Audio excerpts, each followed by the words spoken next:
Saudara, usai menerima amnesti dari Presiden Prabowo kepada mantan Sekjen PDIP Hasto Kristianto, Ketua Umum PDIP Megawati Soekarno Putri bilang partainya tidak dalam berada posisi atau koalisi.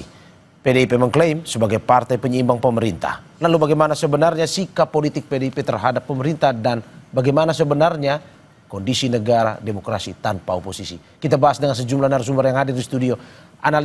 Analis politik sekaligus Direktur Eksekutif Trias Politika Strategis, Agung Baskoro. Selamat pagi Mas Agung. Pagi Mas Badio. Terima kasih sudah bergabung di Dialog Sapa Indonesia pagi hari ini.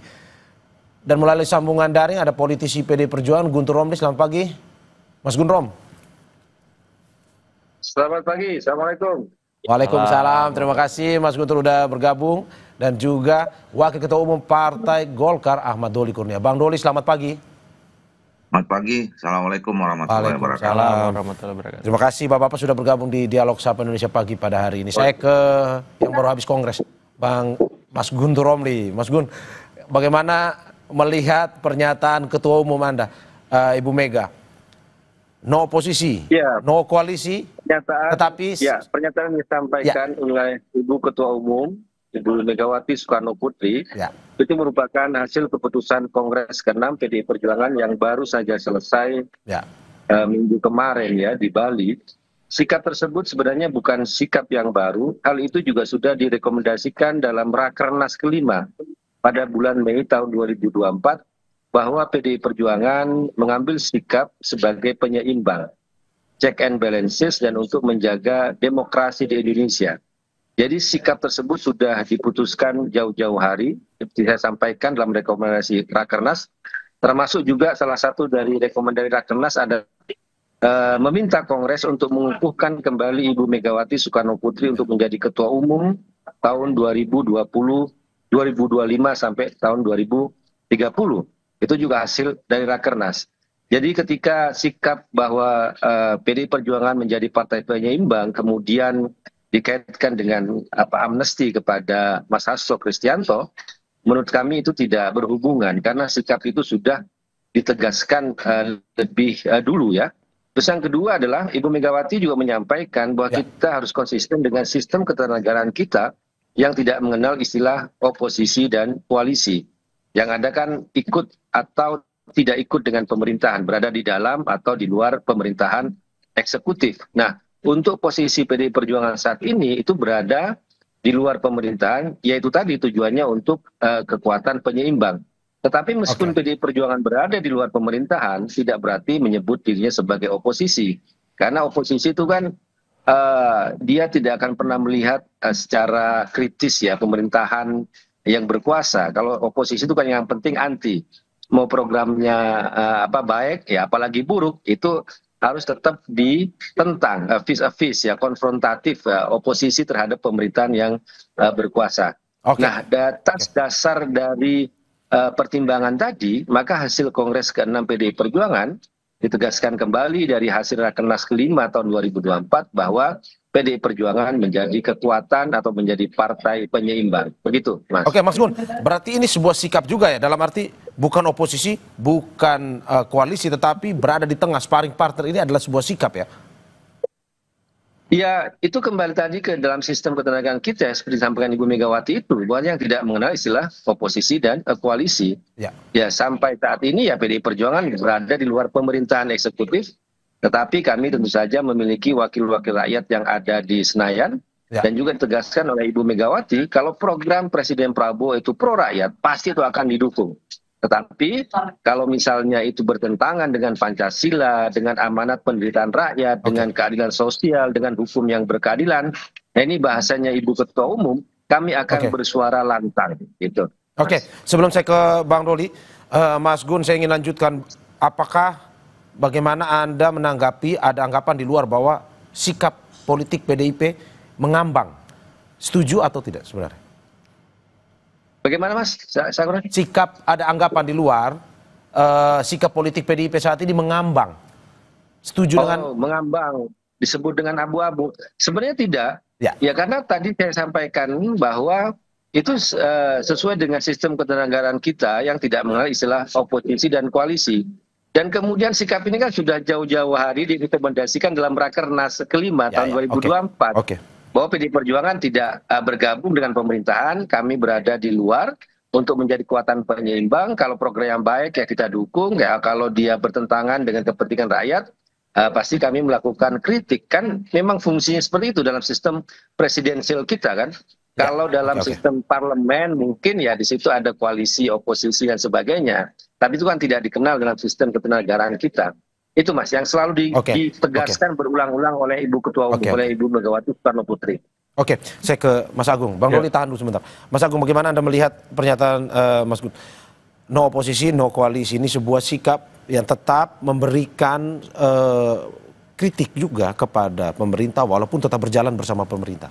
Ya, pertama secara politis ini sebenarnya menebalkan fungsi PDIP sebelum Kongres sebagai mitra kritis dan mitra strategis. Walaupun tendensinya lebih kuat sebagai mitra strategis. Dan itu dibuktikan, ya saya ngomong praksis saja, sesungguhnya PDIP lebih udah di dalam sebenarnya. Kita bisa melihat di kabinet ada, walaupun tidak terafiliasi langsung dengan PDIP kader-kadernya, Pak Budi Gunawan sebagai Menko, kemudian Bu Sri Mulyani sebagai Menteri, yang terakhir Pak Junimat Girsang sebagai Dubes. Bu Megawati itu masih ketua pengarah BPIP dan BRIN.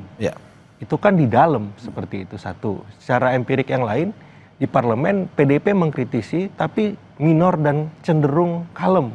Berbanding terbalik ketika Pak SBY dulu di tahun 2004 kemudian sampai 2014.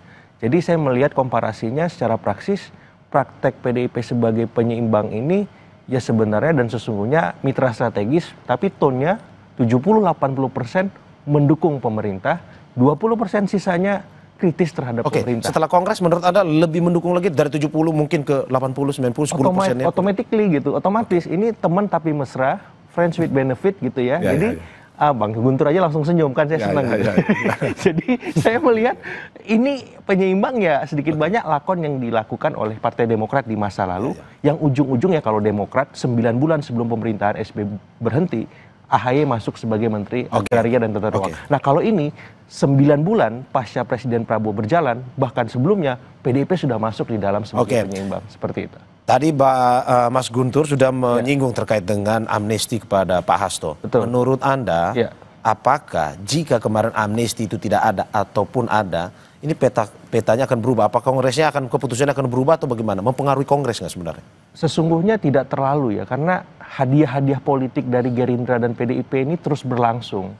Ya dari awal misalkan tatip DPR MPR tidak diotak-gatik sama Pak Prabowo dan koalisi, itu kan hadiah juga Mbak Puan jadi ketua DPR. Sampai pada momen amnesti diberikan kepada Mas Hasto, juga ini sebuah momen luar biasa sebagai bentuk penghargaan Presiden Prabowo bahwa ya kalau kita beroposisi ataupun sebagai penyeimbang ya kami menghormati itu, sama-sama mulia ini. Tapi ini kan menurut saya luar biasa apresiasinya karena mengguncang nalar semua analis dan mungkin sebagian kalangan bahwa kok begini ya tiba-tiba ada tidak pernah mengira ada amnesti bahkan abolisi seterusnya. Jadi saya melihat bahwa relasi antara PDIP Gerindra, PDIP dengan koalisi pemerintahan bahkan presiden ya sejauh ini ya tadi teman tapi mesra, hangat, intim, dalam, dan kita akan menunggu apakah habis amnesti dan abolisi ada reshuffle yang menambah kader-kader utama atau bahkan non-kader masuk lagi ke kabinet. Tinggal nunggu apakah menterinya bertambah, Menko-nya bertambah, atau ada Dubes bertambah, atau yang terbaru Wakil Menteri plus Komisaris yang bertambah seperti itu. Nah ini yang kita tunggu tuh reshuffle ini yang. Tapi kita akan bahas. Tapi saya ke Bang Doli dulu. Bang Doli, Partai Gerindra sendiri setelah pernyataan Ibu Mega mendukung pemerintahan itu berterima kasih kepada Ibu Mega. Begitu pula dengan Partai Golkar kah melihat seperti ini? Berterima kasih karena dukungan pertama untuk pemerintah atau bagaimana?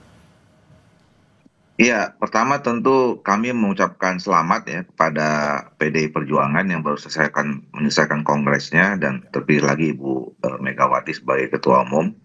Yang kedua, saya kira apa yang menjadi keputusan Kongres dan juga apa yang disampaikan dalam pidato Bu Mega itu sesuatu yang menurut saya sudah on the track ya. Kenapa? Tadi sudah dijelaskan juga oleh Pak Guntur bahwa kita ini kan menganut sistem pemerintahnya sistem presidensial gitu.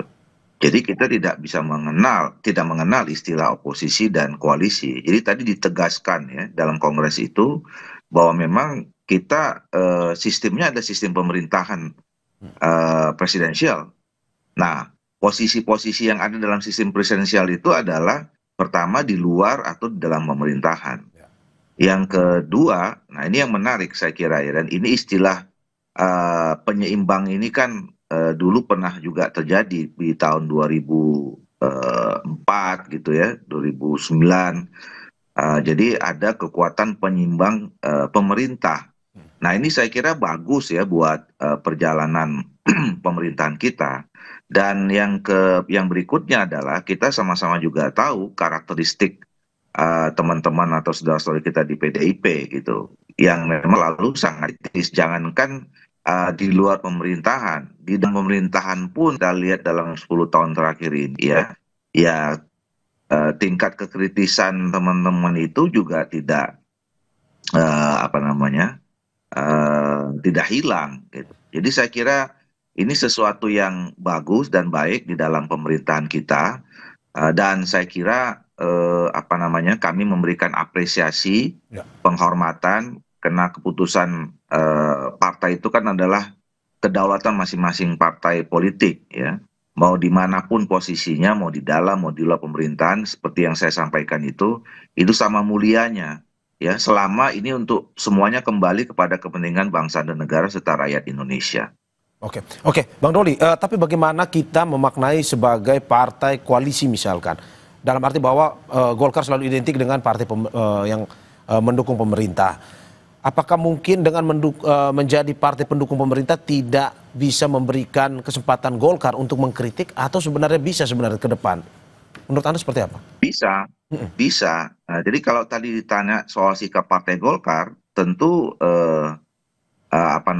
kami tadi ya mengapresiasi. Yang kedua ya tentu kita selalu ingin menjadi mitra yang baik ya. Walaupun kami di dalam pemerintahan Pak Prabowo dan Pak Gibran, tentu kita sama-sama bekerja tadi untuk kepentingan bangsa dan negara. Nah soal tadi ya, soal kritis dan tidak kritis atau check and balances gitu. Nah ini dalam sistem pemerintahan yang presidensial, sebenarnya check and balances itu sudah otomatis berjalan dalam sistem pemerintahan atau sistem ketatanegaraan kita. DPR itu tugasnya adalah sebagai kekuatan check and balances dalam pemerintahan, dalam jalannya pemerintahan kita. Dan kita bisa lihat kan selama ini seperti yang saya katakan tadi, ya DPR itu juga ya tadi posisinya memang seharusnya seperti yang sampaikan Ibu Megawati. Kalau ada kebijakan-kebijakan yang baik, ya tentu kita harus berada di depan, memberikan dukungan yang penuh gitu. Kemudian yang kalau misalnya ada yang tidak baik, ya tentu kita sampaikan apa adanya dan kemudian kita minta dikoreksi. Nah oleh karena itu, kalau kembali pertanyaan kepada soal sikap Partai Golkar, ya tentu kami juga mengucapkan terima kasih dan apresiasi yang tinggi. Komposisi ini menjadi komposisi yang indah menurut saya dalam proses jalannya pemerintahan yang kita tetap ingin pertahankan adanya kekuatan demokratisasi yang ada di dalam negara kita. Oke Bang Doli, saya ke Mas Guntur Romli. Mas Guntur, pertanyaannya, apakah PDIP masih kritis ke depan dan bagaimana check and balancingnya? Tetapi sebelum Anda menjawab, kita saksikan usai jeda berikut.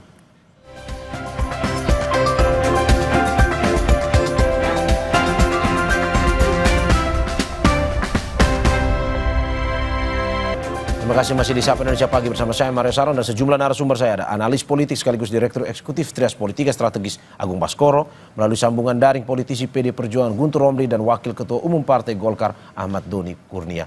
Saya ke Mas Guntur. Mas Guntur, pertanyaannya langsung saja to the point. Apakah PDIP masih kritis saat ini?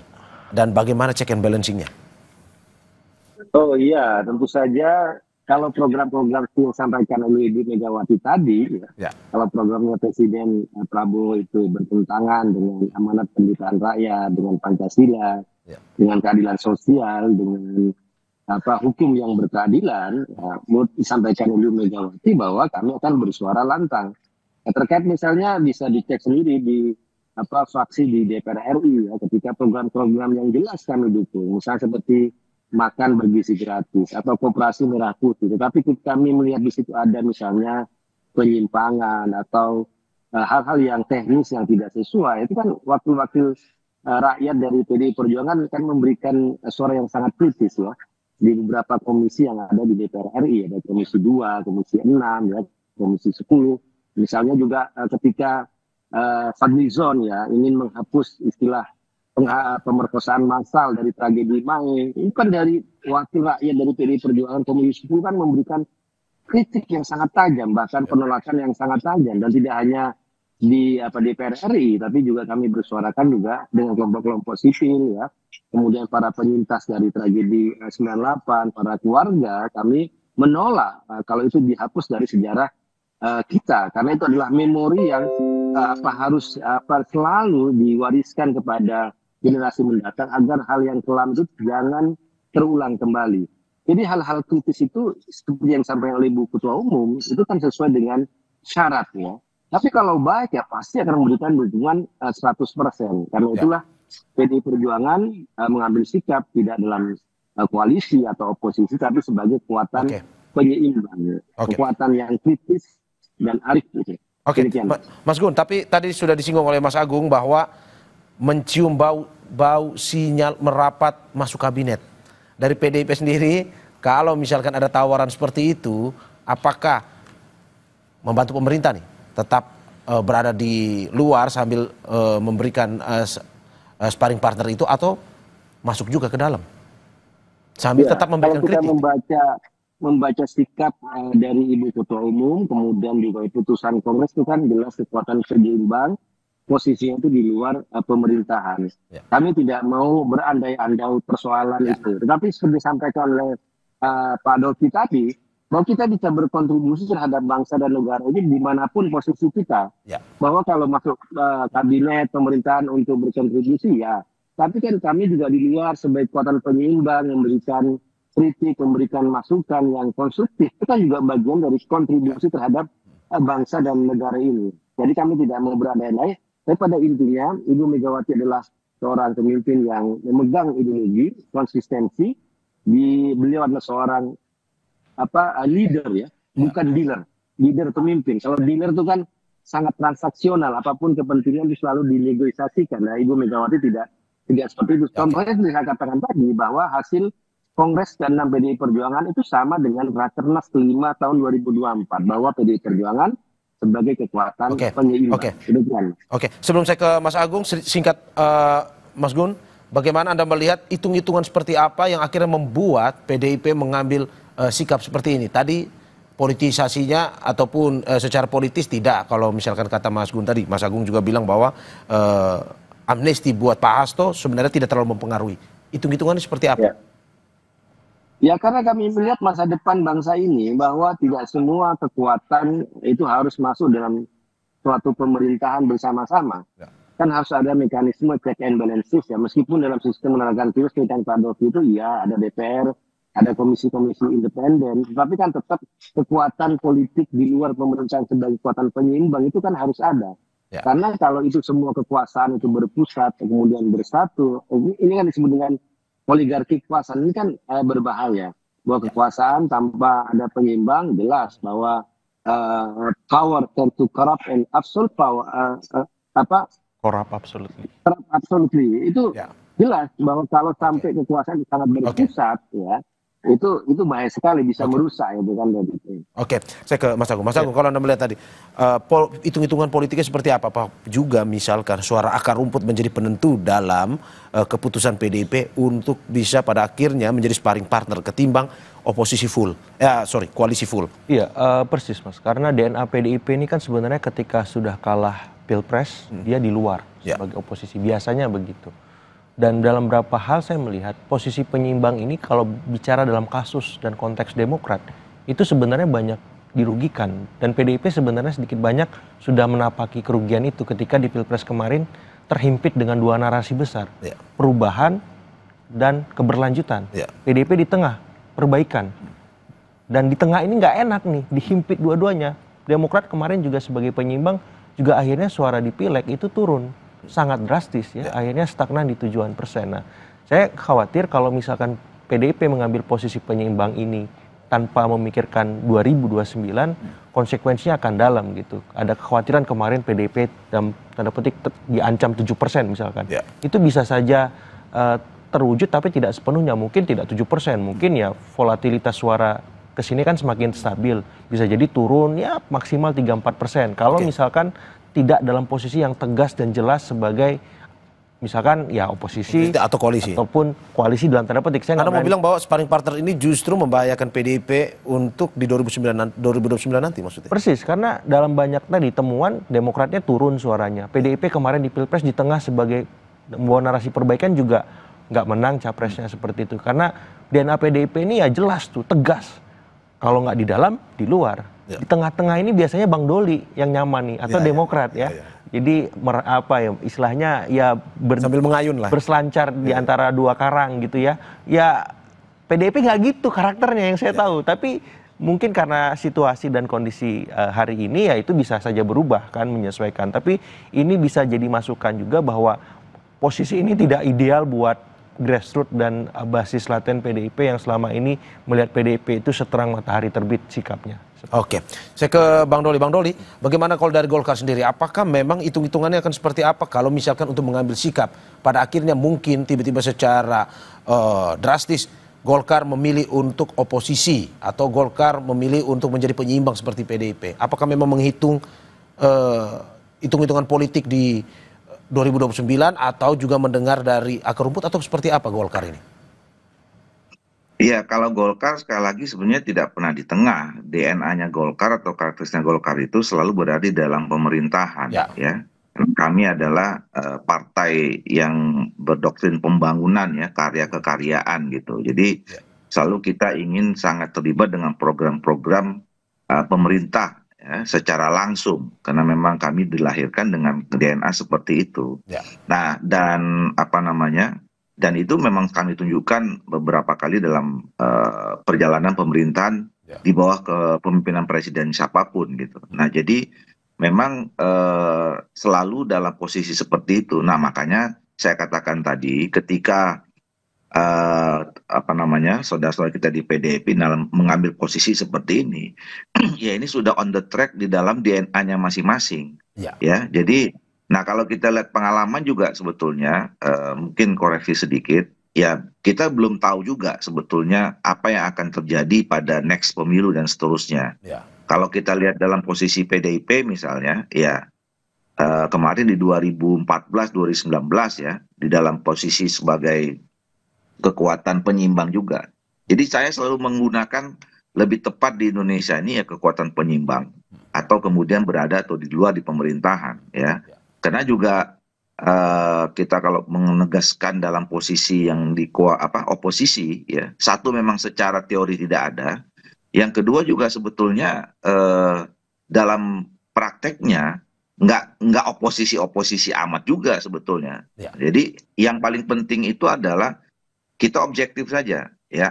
Kalau misalnya ada ada kebijakan pemerintah yang tidak sesuai dengan kepentingan bangsa negara Indonesia, tentu kita harus mengkritisinya, mau di dalam maupun mau di luar. Memang pasti lebih keras suara yang berada di luar pemerintahan gitu. Tetapi saya kira kita juga melihat ada program-program yang baik, walaupun selama ini PDI menyatakan posisinya dulu seperti waktu zamannya Pak SBY di luar, tapi atau menyatakan oposisi sekalipun pada saat itu ya. Tapi kalau ada kegiatan yang bagus, mereka teman-teman ini dukung juga, gitu. Nah itu memang itu yang tepat menurut saya. Gitu. Oke, saya ke Mas Gun. Mas Gun tadi ada analisis bahwa dengan posisi seperti ini, seperti tidak menguntungkan sebenarnya bagi PDIP untuk 2029. Tanggapan Anda seperti apa? Ya kalau kita melihat perjalanan sejarah dari PDI Perjuangan tahun 2004, 2009. Itu kan juga menjadi kekuatan penyeimbang, tetapi kan pada tahun 2014 suara PDI Perjuangan itu kan naik ya. Meskipun dalam posisi dia berada di luar pemerintahan. Jadi tinggal menurut kami ya yang penting itu apa ya, bagaimana kita meyakinkan ke masyarakat bahwa itu masyarakat menurut saya nggak akan senang juga kalau kita mengambil sikap oposisi yang apapun harus ditolak meskipun di program yang baik. Menurut saya masyarakat juga nggak akan suka sikap seperti itu.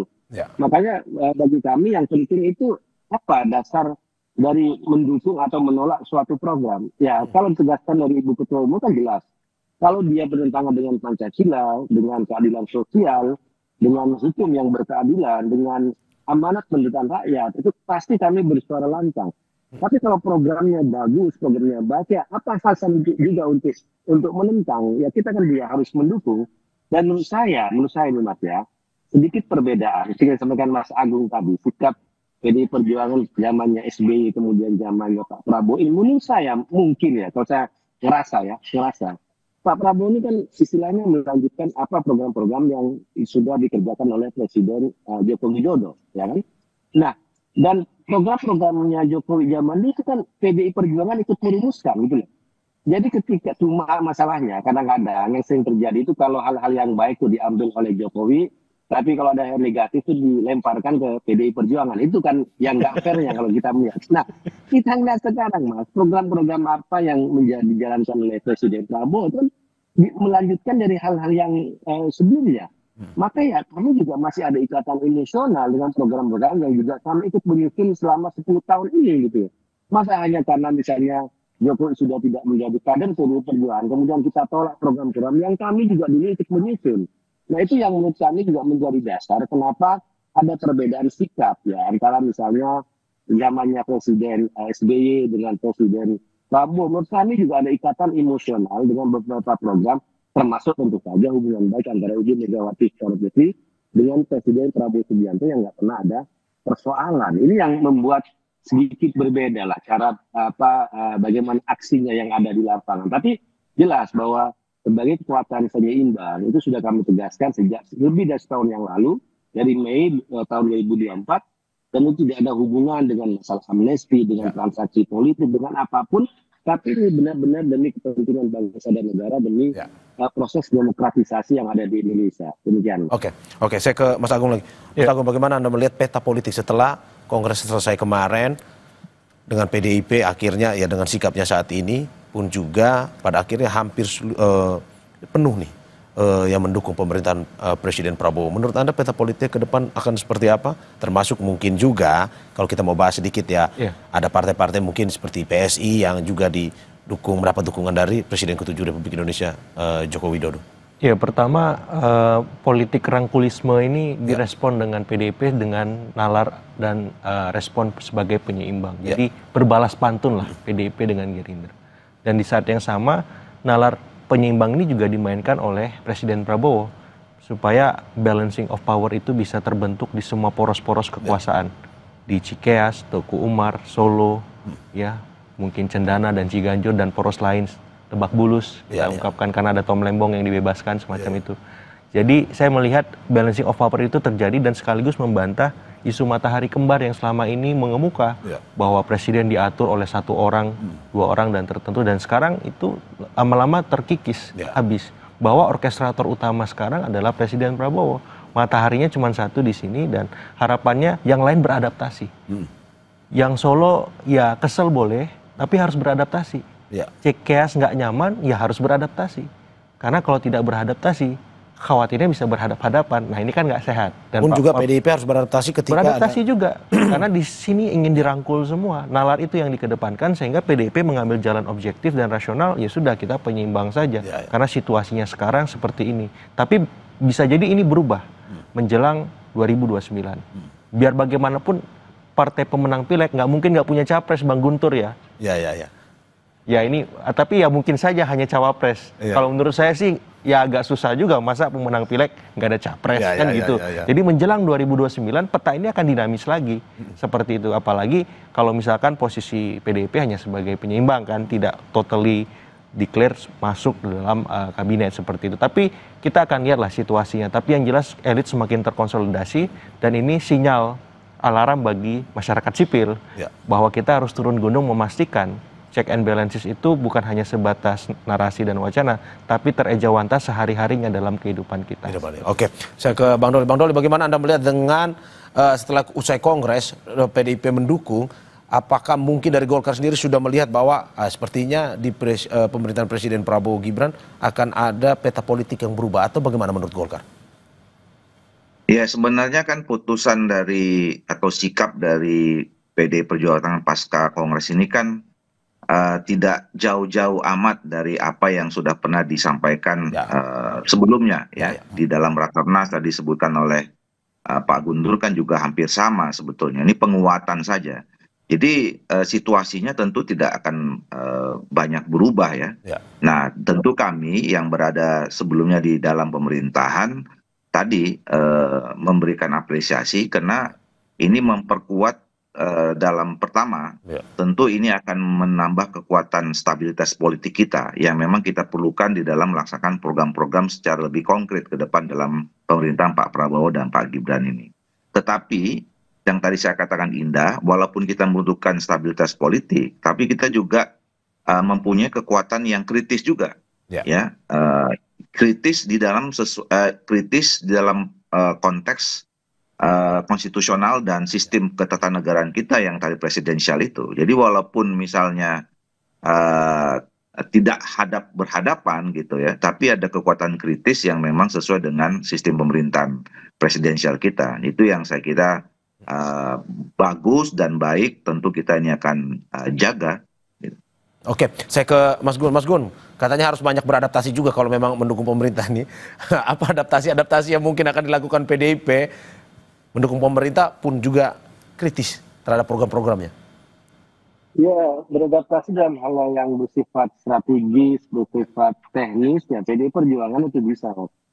Tapi kalau terkait dengan prinsip-prinsip berkenegaraan dan konstitusi dengan Pancasila itu, PDI Perjuangan nggak akan pernah bisa beradaptasi dengan hal-hal seperti itu. Karena itu kan bagian dari perjuangan kami untuk menjaga konstitusi ya. Adaptasi dan hal strategis, ya. Makanya saya sebutkan tadi, melihat programnya itu apakah bisa kita dukung atau tidak, ya kan? Jangan asal beda, jangan asal menolak. Itu kan masyarakat nggak suka, orang nyinyir gitu kan. Ini program bagus gitu, tapi dinyinyirin, masyarakat nggak suka. Makanya kami juga melihat secara lebih arif lah, lebih kritis. Mana sih yang perlu kami dukung, tapi mana yang harus kita kritisi bersama-sama. Nah di situ PDI Perjuangan ingin memainkan posisi strategis tersebut ya. Tapi itulah yang kami bisa lakukan sebagai bagian dari panggilan sejarah dari PDI Perjuangan. Kami pernah berada di luar pemerintahan, kami pernah berada di dalam pemerintahan, dan segala risiko itu harus dihadapi dan kami sudah belajar dari masa lalu terkait pilihan-pilihan politik tadi. Gitu. Oke, berarti, Mas Gun, berarti tidak terlalu jauh berbeda ya sebenarnya dengan pemerintahan Pak SBY waktu itu ya. Maksudnya dalam arti tetap ada check and balancing-nya, tetap jalan walaupun berada di luar waktu itu. Sebenarnya berbeda karena kami sampai sekarang masih di luar.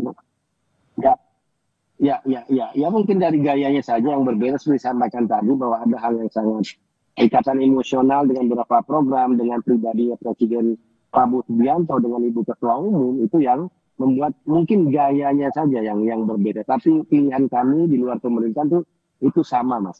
Tetap menjadi kekuatan penyeimbang begitu. Oke, Mas Agung, bagaimana Anda melihat ini bahwa apakah memang untuk menjadi penyeimbang ini hanya PDIP yang bisa, sedangkan partai lain mungkin ya kesusahan juga kalau menjadi penyeimbang itu, atau sebenarnya partai lain juga mungkin punya kesempatan yang sama, kemampuan yang sama untuk bisa menjadi penyeimbang seperti PDIP? Ya politik etisnya karena partai-partai yang masuk ke dalam kabinet ini sudah banyak dapat jatah, Mas. Ya, dan mereka ada di posisi di mana kebijakan itu dibuat. Jadi kalau mereka mau berselancar untuk ya tadi ya memilih sebagai penyeimbang dalam artian mengkritisi juga di program yang mereka buat sebagai misalkan menteri, wakil menteri dan seterusnya, agak ambigu seperti itu. Tapi kalau mungkin di luar program yang mereka buat, partai lain yang membuat bisa saja dikritisi seperti itu. Karena ya ini kan hal wajar supaya program itu semakin baik dan sempurna. Dan dalam posisi ini ya PDIP lebih diuntungkan. Karena dia bisa bermain di area manapun, arena manapun. Di eksekutif ya dapat jatah, tapi juga bisa mengkritik. Di legislatif bisa mengkritik, tapi juga ada gonogini dalam tanda petik semacam itu. Jadi sebenarnya di level kekuasaan PDIP diuntungkan, tapi di level grassroots tunggu dulu. Ya publik tidak melihat pembeda, khawatirnya dengan partai-partai yang ada di kekuasaan karena PDIP tadi sikapnya yang selama ini terang dan jelas itu kini abu-abu. Kini lebih banyak setujunya misalkan ketimbang tidak setujunya. Nah, ini kan publik yang selama ini menjadi basis konstituen PDIP juga butuh beradaptasi melihat sikap PDIP yang baru ini, dan harapannya ini juga bisa membuat semua pihak menjadi lebih dewasa dalam berpolitik, bahwa semua hal dinamis, kadang beda, kadang sama, ya publiknya juga jangan baper gitu. Sehingga apa? Demokrasi kita semakin berkualitas. Oke. Seperti itu. Bang Doli, terakhir, apa sama-sama partai senior, apa mungkin yang Anda bisa sampaikan terkait dengan PDIP ini ketika ingin bergabung, apa yang perlu dilakukan? Tetaplah kritis, tetaplah memberikan apa ya, kritik-kritik yang membangun bagi pemerintah, atau bagaimana sebenarnya ketika PDIP sudah memberikan pernyataan bahwa tetap mendukung pemerintahan Prabowo? Ya tentu semua partai politik harus dalam posisi yang sama ya.